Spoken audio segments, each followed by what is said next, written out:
Bring the energy up, Leilani. Bring the energy up. Hey there, everybody. This is the Magical Solution. My name is Leilani. Thank you guys so much for stopping by my channel. We are live here on YouTube, Facebook, Twitch, and of course TikTok. And we are going to continue on with reading Allan Kardec's The Medium's book. We are on chapter 8. And I just want to preference right now by saying I apologize for how I look tonight and how I sound tonight and possibly even my energy level tonight. Just got my COVID booster shot and it's kicking me in the rear end, but we're going to get through it together. So let's get to it. Hey! All right, so chapter 8. This is called The Laboratory of the Invisible World. And the subcategories within this chapter are spirit clothing and the spontaneous formation of tangible objects, the modification of the properties of matter, and the curative magnetic action. Okay, so let's get to it. And if you have any questions, feel free to ask them as soon as you have them. And then towards the end of the video, I'm going to do my best to answer them. If I don't answer them adequately, it's only because we haven't gotten to that part yet and I don't want to spoil it for you, okay? But if it's something that we've already covered in the Spirits book and in previous chapters of the Medium's book, I will definitely reiterate all of that, okay? So here we go. Spirit clothing and the spontaneous formation of tangible objects. Here we go. We have stated that spirits often appear dressed in tunics, enveloped in flowering drapery, or in ordinary clothes. Flowing drapery seems to be what is generally worn in the spirit world. However, we might ask where they find clothes that are similar in every way to those worn in life, along with all the added accoutrements. They obviously did not take these objects with them. So, since these objects remain behind with us, where do they obtain the clothing that they wear in the other world? This is highly intriguing of a question, but for many it is no more than mere curiosity. Nevertheless, it has raised a very important issue. Whose solution led us to discover a general law that may be equally applied to our own corporal world? Numerous facts have complicated the subject and have exposed the insufficiency of suggested theories.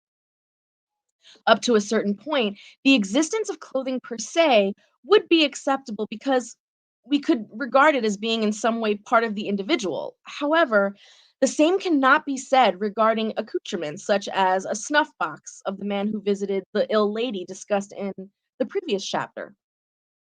We should note that in that particular case, we were not dealing with a deceased person, but a living one. That when the visitor returned in person, he had an identical snuff box. Then where did this spirit find the one used at the foot of the ailing woman's bed?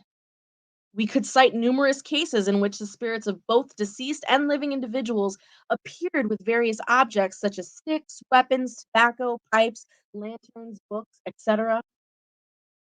We then had an idea inert objects might have ethereal correspondences in the invisible world, and the condensed matter that forms various objects might contain a quintessential component that our senses cannot detect. Although this theory was not devoid of probability, it could not explain all the facts. There was one in particular that appeared to frustrate ill interpretations.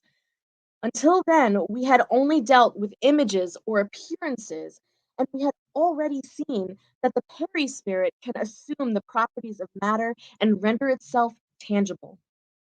But this tangibility is temporary and solid, and objects can vanish like shadows.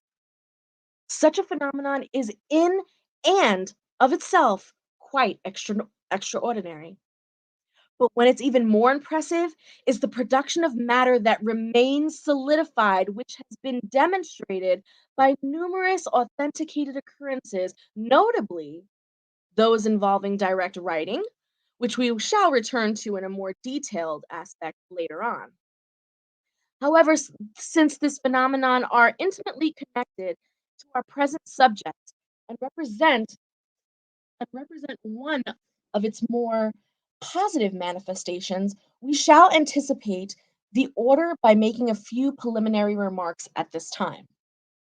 Direct writing is writing that is produced spontaneously without the medium using his or her hand or a pencil. All that is needed is a clean sheet of paper, which can be prepared taking all necessary precautions in order to prevent any kind of fraud. The paper is folded and placed somewhere in a drawer or simply on a piece of furniture. Under the proper conditions, within a certain amount of time, letters or various marks, words, sentences, and even entire communications will appear on the paper, usually in some dark substance resembling graphite, but sometimes as though written with a red pencil, ordinary ink, or even printer's ink. What? What? Such is the phenomenon in its simplest form, and whose reproduction, although not very common, is not that rare either, for there are mediums that can induce it very easily. When a pencil is placed together with the paper, one might believe that the spirit has utilized it to write with. But when only the paper is provided, it is obvious that the writing has been produced by matter put there by the spirit itself. Where did the spirit obtain it?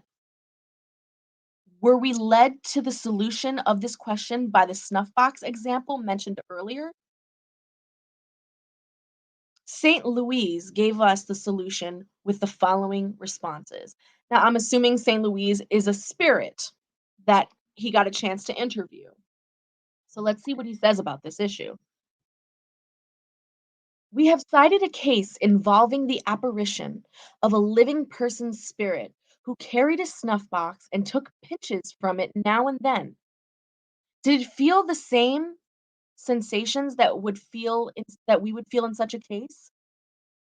And the spirit of St. Louise said, no. So the snuff box had the same shape as the ones the man habitually used at home. What was the snuff box that the spirit was using? An appearance. It was made to look like the real object in order to be noticed, and so that the apparition would not be taken to be only a hallucination caused by the seer's state of health. The spirit wanted the lady to believe he was really present, and so he took on all the appearances of reality. Okay, well, you have said it was an appearance, but an appearance is not actually real. It is like an optical illusion. We would like to know if the snuff box was an unreal image or if there was something material about it. Of course there was. It is with the help of this material principle that a perispirit can appear dressed in clothes similar to those that it wore when it was alive. Obviously, we must understand the word appearance to mean aspect imitation. The spirit was not carrying a real snuff box. It was only a representation of it. Hence, it was an appearance when compared with the original, although composed of a material substance. So I hope you guys are getting this. Just like in the last chapter, when we talked about how people were able to somewhat, in a way, it was like a nice way of saying shapeshift, right? It was called transmutation. The same way in that they were able to do that by manipulating the spirit around the body so that whoever was viewing them was viewing what the person or the spirit wanted them to view versus what was actually there.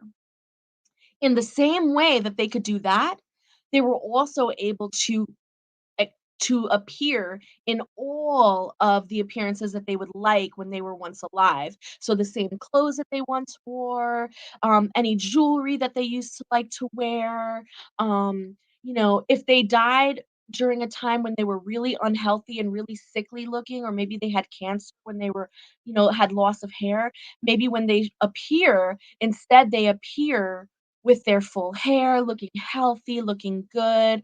Yes, it's similar to like a glamour, right? And it's a way in which they are able to manipulate their perispirit so that the viewer, the person that they are appearing to, can believe who it is. Okay. Experience has taught us that we must not always take the expressions used by spirits as being literal.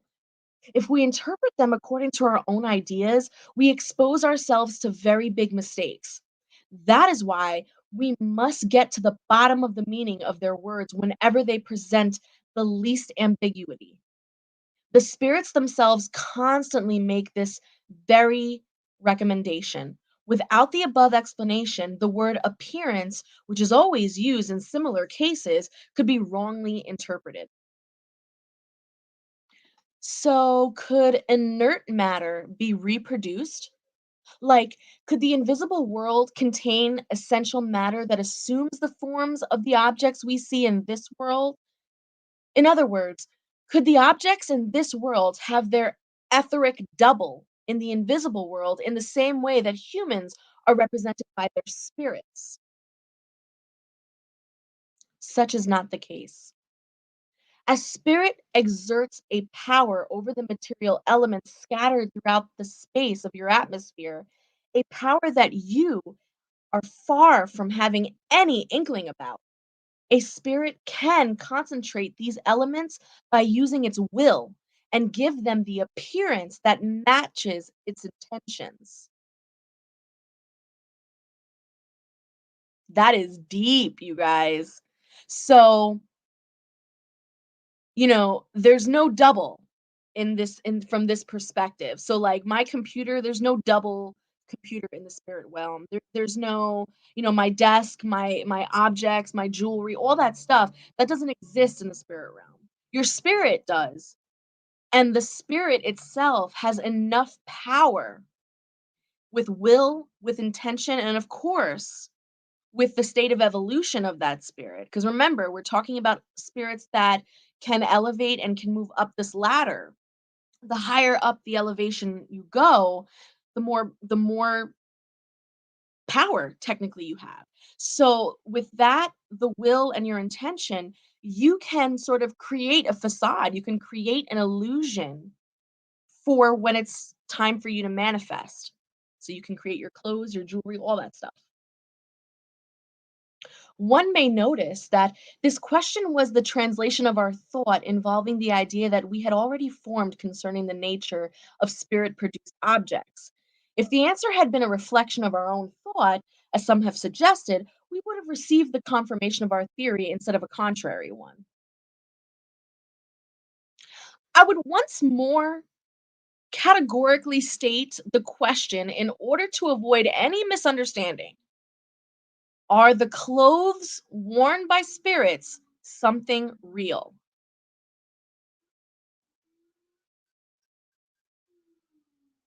Sorry. Well, it seems to me that the preceding answer has resolved the question. Don't you already understand that the Peri spirit is something real? Okay, but your explanation indicates that spirits submit ethereal matter to the transformations that they desire, and thus, for example, in the case of the snuff box, the spirit did not find it already made, but it itself produced it when needed by an act of its will, and then unmade it in the same way. So, is this the same procedure for all other objects, such as clothing and jewelry, etc.? But that is obvious. The snuff box was made so visible to the lady that it produced the illusion of a real object. Could the spirit have also made it tangible to her? Yeah, it could have. Okay, okay. So if so, could she have held it, believing it to be a real snuff box? Yeah, okay. And if she had opened it, would she have found snuff? If she had inhaled some, might it have made her sneeze? Yeah. And then, like, the conversation stops and we go on to the next part of the chapter. Like, really? They're just gonna leave us on a cliffhanger like that? Come on. So now we're on the modification of the properties of matter. Okay. So I'm assuming they're gonna kind of wrap this piece up. Okay. So we're gonna continue on with these questions. So remember, it's Alan. The way that this is formatted, just to remind everyone, Allan Kardec is asking questions to spirits that he's actually interacting with through the help of a medium, through the vessel of another medium. So he's sitting there with his little clipboard and his pencil, and he's asking these scientific questions, and he's trying to get to the bottom of a lot of these occurrences that he's witnessing. So when I'm going back and forth like this, I'm trying my best to distinguish between a question and an answer. So hopefully you guys are getting it. So question.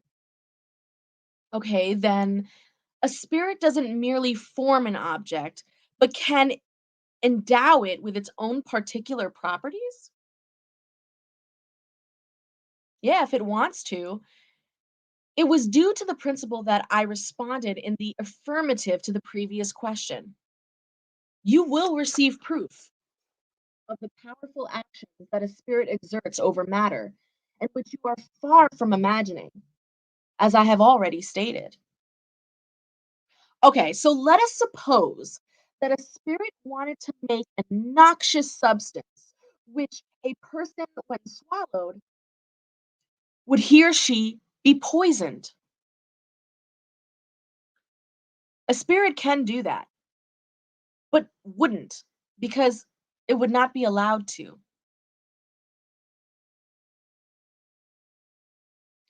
Could a spirit produce a wholesome substance that could cure an illness? And has such a thing ever happened? Yes, many times. So, in the same way, it can make a nutritious substance. Let us suppose that it made a piece of fruit or something. Could someone eat it and feel satiated? Yes, yes. However, do not try so hard to figure out what is so very easy to comprehend. It only takes a ray of sunlight to enable your coarse organs to perceive the physical particles filling the air in the midst of which you live. Don't you realize that air contains water vapor? Condense it out, and it will return to the liquid state. Deprive those impalpable and invisible water molecules of heat, and you will see them transformed into a very solid object. Thus, chemists will form many other substances into their extraordinary, even more astonishing substances, and spirits simply possess instruments more perfect than yours, the will and the permission of God. Bitch. What? What? I can't. Shit, every time I read this book, it blows my mind, like, every time, because you have to remember when this was written. This was written, like, w a long ass time ago, bitch, a long ass time ago, like 1800s, okay?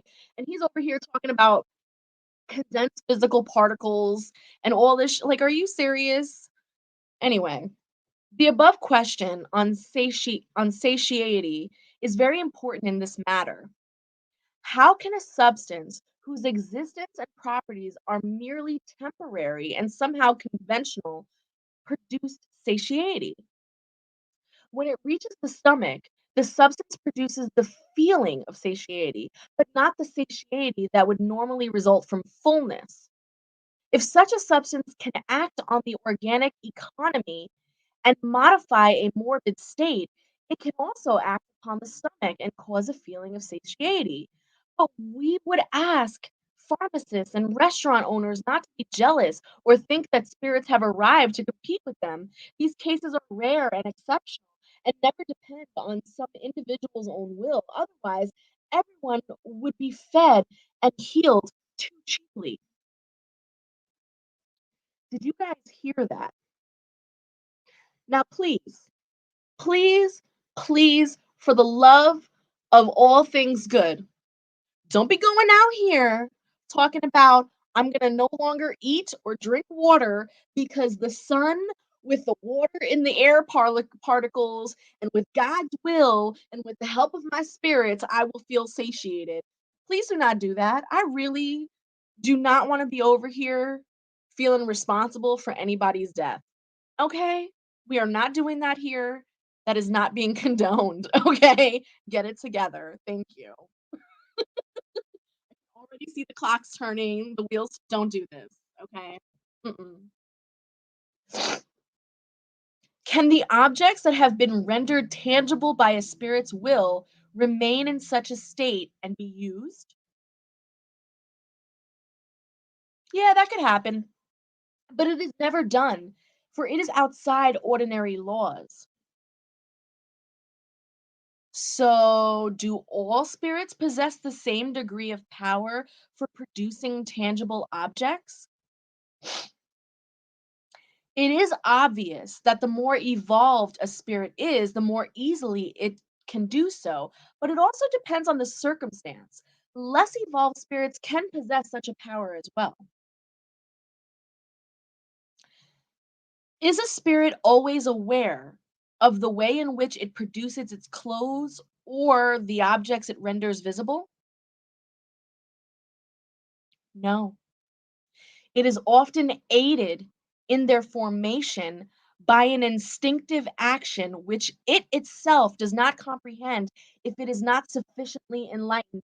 So remember when we were talking back in the spirits book about how some of the actions of our lower level spirits are not done out of malicious states. They're not done to cause havoc or wreak issues. They're done because the spirit itself is unaware of their own state. They haven't evolved enough yet. So whereas some spirits who are higher on that scale of evolution can willfully, change up their clothes, put on jewelry, change up their hair, they can put on an appearance at their own will. A lower spirit who wants to appear to a loved one will just appear in whatever state they instinctually felt they needed to appear in. Like it's whatever they recall, it's whatever they remember, it's whatever that they were um kind of stuck in at that moment of death because they haven't evolved past that state yet. They're unaware and they're not able to manipulate with their own will. Does that make sense? I hope this makes sense. Exactly, Cosmos. And this is another reason why spiritists, espiritistas, and people who take on the mantle of mediumship, a big role is to elevate their spirits, their spirit guides, their ancestors, the spirits of other people who have passed. They take on that mantle by saying, when I adhere to calling myself a spiritist and an espiritista, what I'm saying is that I serve my community by elevating spirits so that they are not stuck in this lower vibrational state, so that they are not causing issues in this physical realm simply because they are unaware that they're causing issues, right? And they're suffering from it as well too. That's another piece of it that a lot of us don't talk about. These energies are also suffering because they are unaware of their own suffering, and it's perpetual. So you can kind of think of it like purgatory, but I don't want to use that word because there are purgatory spirits that are very separate from what we're talking about here. And they're very different kinds of spirits that we do also work with and we do try and assist. But those spirits are a lot harder to deal with for other reasons, and we'll get into that later on.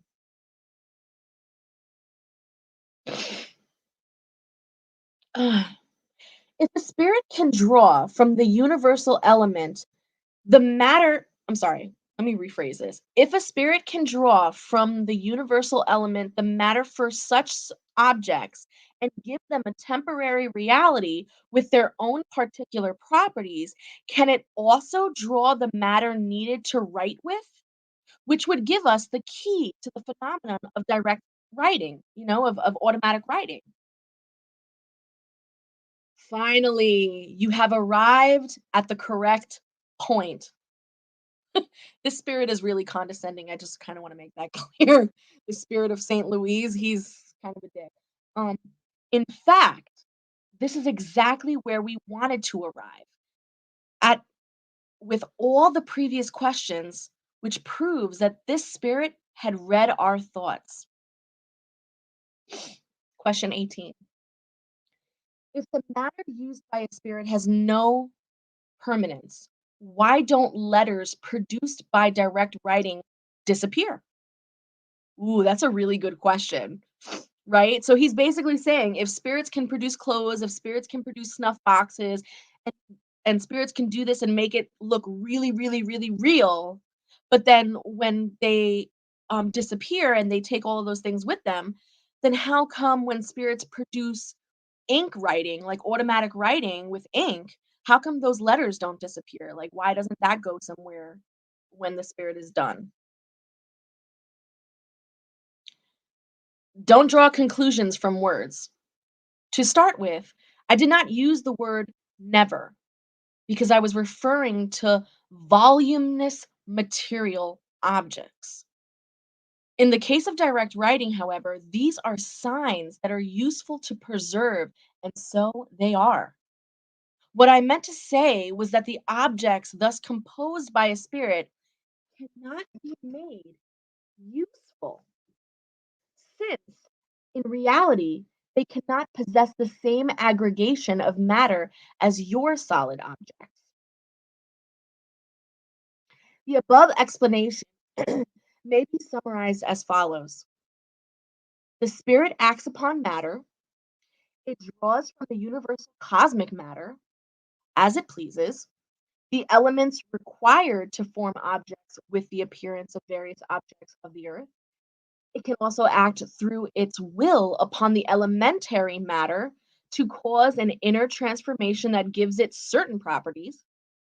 And this faculty is inherent to the nature of the spirit, who often employs it instinctively when necessary and therefore without realizing it. The objects thus formed by the spirits are temporary, depending on its will or need. It can make them or unmake them at its own pleasure, and the objects can, in certain cases, appear perfectly real to a living person, becoming momentarily visible and even tangible. This procedure must be regarded as one of formation and not creation, since the spirit cannot produce something out of nothing. Ooh, that's a really important line.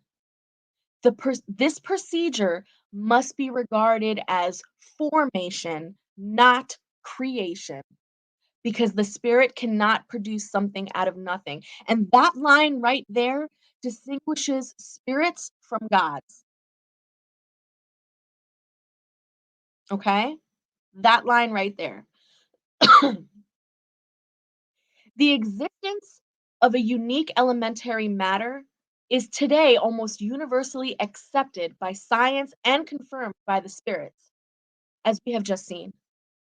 This matter gives origin to all of the bodies of nature, and by the transformations it undergoes, it also produces their various properties. That is how a healthful substance can be made noxious by a simple modification.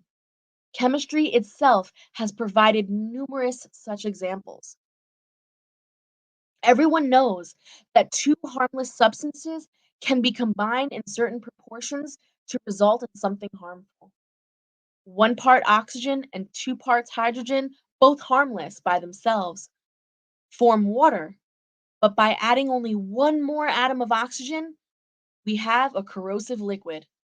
Even without altering the proportions, it is often that a simple modification in the form of the molecular aggregation is enough to change the properties which is how an opaque object can become a transparent and vice versa. So he's talking here once again about the chemistry of spirit matter, how the perispirit can create an object to appear, not create, form an object to appear solid and then appear transparent simply by manipulating the perispirits, by changing one or two variations of that energy. Since a spirit can act so devisely upon the elementary matter by merely exerting its will, we can understand that not only can it form various substances, but it can even denature their properties by using its own will as a reactive agent. Bitch, bitch. Now, an example of this, I really kind of want to harp on this because this is really serious what he's saying here, okay? A spirit can denature their properties by using its own will as a reactive agent. I have seen spirits, okay? And when he says denature, and I mean this literally, I have seen situations in which people who have worked with spirits that they should not have been fucking with have ended up having issues where their skin cells start to break down, okay? It almost looks like a flesh-eating disease. Your skin or that person's skin was breaking down, denaturing. Literally, their cells were bursting at the seams. Slowly, for sure, but out of nowhere, this person was completely healthy prior to engaging with this particular spirit whose energy and whose will was to undo things, not to form things. Okay. And this particular spirit um had this particular spirit can be worked with by trained people. I'm going to just put it this way. This person wasn't trained. This person was a person that just kind of came out of nowhere and was like, I want to check this out. This is like a cool spirit and I want to, and that's where the issue came in. We're now on the next part of chapter 8, which is only 1 page long, and then I'll answer all of your questions. So keep them coming. So we're now on the curative magnetic action. This theory provides us with the solution to a problem in magnetism that has been well known but inexplicable until now. The phenomenon of the modification of the properties of water by willpower. The acting agent is the magnetizer's spirit, who, in most cases, is assisted by a discarnate spirit. It causes a transmutation by means of the magnetic fluid, which, as we have already stated, is the substance most nearly like cosmic matter or the universal element. And if it can thereby cause a modification in the properties of water, it can just as easily cause a modification in organic fluids, which will result in the healing effect of the magnetic action when properly directed. We know the crucial role played by the will in all magnetic phenomenon, but how may we explain the material action of such a subtle agent? The will per se is not an entity, a substance, or even a property of highly etherealized matter. Rather, it is the essential attribute of spirit, i.e., of the thinking being. And with the aid of this and with the aid of this lever, the spirit acts upon the elementary matter, and by a consequent action, it reacts upon its components whose inner properties can thus be transformed. The will is an attribute of both the incarnate and the errant spirit, and hence the power of the magnetizer, which we know results from the force of his or her will. The incarnate spirit can act upon the elementary matter and thereby modify the properties of things within certain limits, This explains the ability to heal by contact and by the laying of hands, a faculty which individuals possess to a high or a low degree. Oh shit, I lost my place. Sorry. There we go. I closed the book in excitement.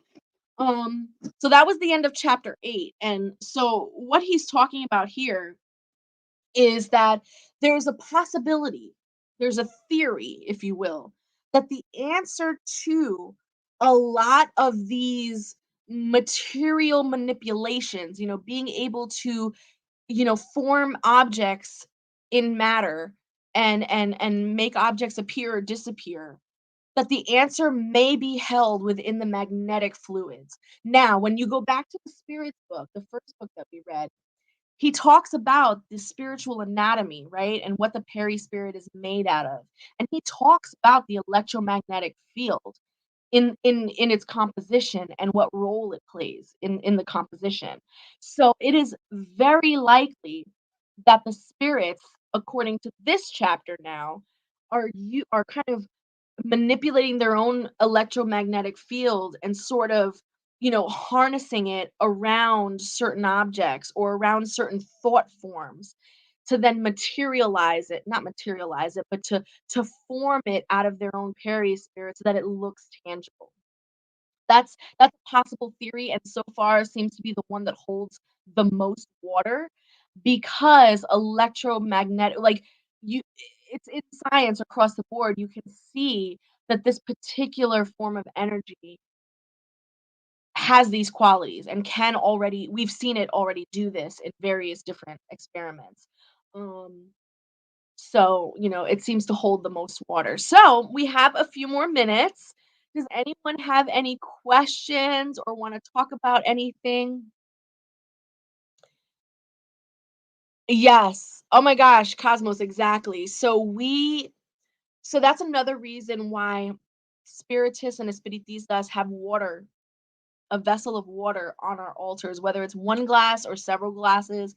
Now the several glasses situation, very specific to a tradition, and each glass represents something very, very specific. However, the initial fuerte, right? The initial glass of water, the very big one, um, really does represent exactly what we're talking about here. It's a conduit of energy. It's a cleanser of energy. It is a doorway of energy. It is a form of communication for energy.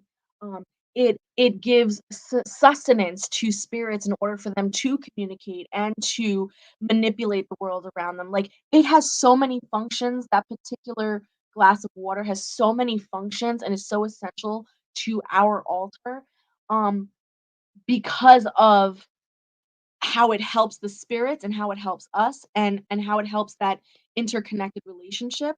Um, Water across the board, the way that we use water in our practices is so the practice is so specific and acute that, like, it honestly, it's a science in and of itself. I think that might be my next class. You know what I mean? That, with regards within my Spiritism 101 classes, that's gonna be the next one, is like, how do we work water and what is the whole, like, gambit behind that? That is so essential. Hey, you. Hold on, guys. Thank you so much. Oh, I'm pretty much almost done. I'll be done in a minute. You guys, look, check this out. My hubby made this for me. It's a whiskey and apple cider concoction, and it makes me feel so yummy on the inside. Oh, anyway, but yes, we'll do that. Let's see what other questions. Mhm. What other questions? Let's see. Mhm.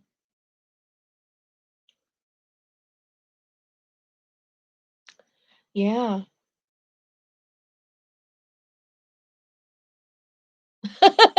I'm assuming modern that when you were talking about dieting, you were talking about the sun gazing fast that I was talking about earlier. God will Save me, my spirits will keep me fed and full. No. So, if we don't have any more questions, I just want to thank all of you guys. No problem, Medina. Thank you. I definitely want to make sure that I come on here every Thursday. If I don't get on here at 7 o'clock on the dot, just keep an eye out. I'm gonna be on around 7:30 at the latest, and we will finish this book because it is a big babe. It is a big. It's a thick one, but we're gonna get through it. And then after this one, I think I'm gonna move into the Brazilian Spiritista, who wrote a whole series, as well, and I think his books are phenomenal as well. I think I'll start moving into some of his stuff, and we'll talk about that. But if you have no more questions, then join me next week. Make sure you like, comment, subscribe, share, let people know. Also, let people know that I teach classes every Friday on various different subjects. Let people know that every Sunday I interview all kinds of people in our spiritual community, authors, um, musicians, chefs, uh, all kinds of people who have something to say about spirit. And I do that every Sunday. And I also give readings. So just let people know. Otherwise, I will see you next Thursday. Thank you guys so much for hanging out with me. Again, sorry that I'm under the weather. I hope I was able to keep up my energy for you guys. And I hope you guys have a beautiful, beautiful night. I think next Thursday we will be. What is next Thursday? The day right before Christmas Eve. So I will be able to spend some time with you just before Christmas. So let's do that. Have a wonderful night, guys. Take it easy. And this is how we grow.